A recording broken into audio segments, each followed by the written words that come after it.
ఆంధ్రకేసరి టంగుటూరి ప్రకాశం పంతులు 153వ జయంతి సందర్భంగా ఢిల్లీలో Telugu employees welfare association Andhra Pradesh Bhavan ఆధ్వర్యంలో రక్తదాన శిబిరాన్ని ఏర్పాటు చేశారు. ఈ రక్తదాన శిబిరంలో పలువురు స్వచ్ఛందంగా పాల్గొని రక్తదానం చేశారు.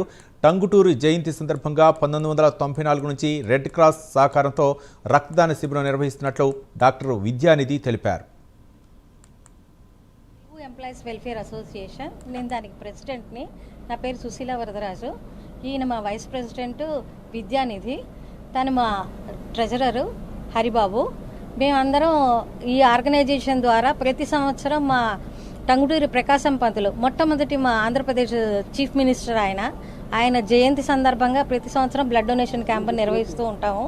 ఇక్కడే ఆంధ్రప్రదేశ్ గవర్నమెంట్తో కలిసే చేస్తాం ప్రతి సంవత్సరం మేము ఈ ప్రోగ్రామ్ని. ఆగస్టు 23 ఈ ప్రోగ్రాం ఎప్పుడు ప్రతి సంవత్సరం ఇక్కడే జరుగుతుంది. ఇది 153వ జయంతి అయింది. 1994 నుంచి ఈ ఆర్గనైజేషన్ స్థాపించడం జరిగింది. అప్పటి నుంచి రెగ్యులర్గా ఈ ప్రోగ్రాం చేస్తూనే ఉన్నాం. ఎందుకంటే ఇవాళ రోజున తెలసీమియా పేషెంట్స్ కానీ, అప్పట్లో హార్ట్ పేషెంట్స్కి వాళ్ళకి బ్లడ్ దొరకడం చాలా కష్టంగా ఉండేది. ఉన్నప్పుడు ఏం చేసేవాళ్ళం అంటే మేము వచ్చేసేసి ఈ బ్లడ్ డొనేషన్ ఆర్గనైజేషన్ ద్వారా బ్లడ్ రెడ్ క్రాస్ వాళ్ళు తీసుకొని వాళ్ళ నుంచి వాళ్ళకి అందజేసేవాళ్ళు అనమాట.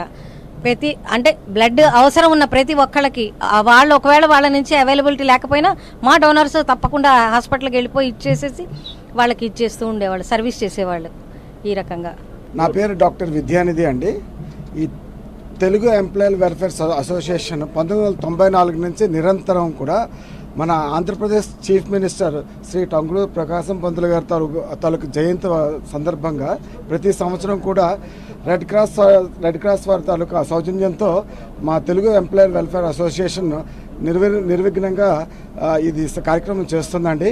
ఇప్పటివరకు ఎంతోమంది ప్రతి సంవత్సరం కూడా తెలుగు వాళ్ళు, హిందీ వాళ్ళు, అలాగే కింద సంవత్సరం అయితే ఆర్మీ నుంచి, BSF నుంచి కూడా వచ్చి ఇక్కడ బ్లడ్ డొనేట్ చేయడం జరిగింది.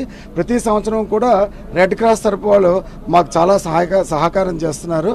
వాళ్ళు వస్తారు, వాళ్ళు వ్యాన్తో వస్తారు, వాళ్ళ సిబ్బంది వస్తారు, డాక్టర్లు ఉంటారు, అందరూ వచ్చి కూడా మాకు సహకరించి ఇక్కడి నుంచి బ్లడ్ శాంపిల్స్ అన్ని కూడా కలెక్ట్ చేసుకొని తీసుకుని వెళ్తారు. ఎంతోమంది తలసేమియా పేషెంట్లకు కానీ, సికల్ సెల్ ఎనీమియా పేషెంట్స్కి కానీ వీళ్ళందరికీ కూడా ఈ బ్లడ్ ఎంతో ఉపయోగపడుతుంటుంది. ఈ తర్వాత కూడా మా దగ్గరికి చాలామంది వస్తారు, మాకు బ్లడ్ కావాలి అని అంటే వీళ్ళు ఇచ్చినటువంటి కార్డులు మేము వాళ్ళకి ఇవ్వడం జరుగుతుంది. వాళ్ళు అక్కడికి వెళ్ళి బ్లడ్ బాటిల్స్ కూడా తీసుకోవడం జరుగుతుంది. ఈ విధంగా ఎంతో